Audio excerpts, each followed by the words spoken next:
What's up guys? Sa video na ito, ituturo ko sa inyo kung paano mag-deposit sa inyong GoTime account galing sa GCash na walang binabayarang fees.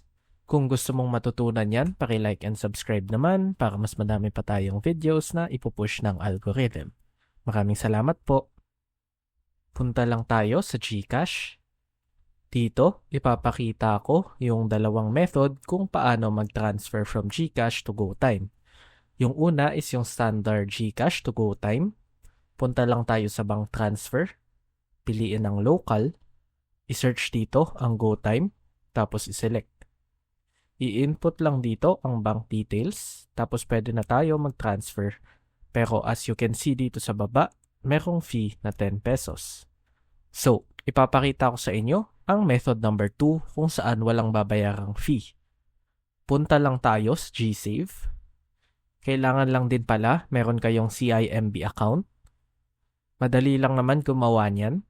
At may video tutorial din ako kung paano i-link ang CIMB account nyo sa GSave to the CIMB app. Dito, pindutin lang ang deposit. Isulat lang dito ang amount na gustong i-deposit. Tapos pindutin ang next. Pipindutin lang ang confirm. At ayan, bibigyan na tayo ng resibo ng ating deposit. Pumunta lang tayo sa CIMB app. Dapat magre-reflect dito yung dineposit kanina.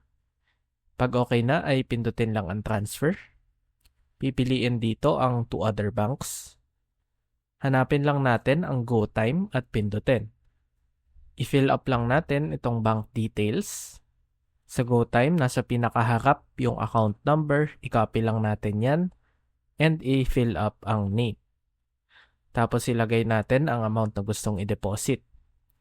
Double check nyo lang yung details, tapos pindutin ang continue. Papa-double check lang ulit sa atin, tapos pindutin naman ang confirm. Enter lang natin yung CIMB PIN natin. At ayan, binigyan na tayo ng resibo ng ating pag-transfer. At makikita din natin dito na wala tayong binayaran na fee. Punta lang tayo sa GoTime app. Makikita natin na nandito na yung 500 pesos na dineposit natin. Instant and libre. Kung nakatulong ang video na ito, paki-like and subscribe naman para hindi nyo ma-miss ang following videos. See you all sa next video.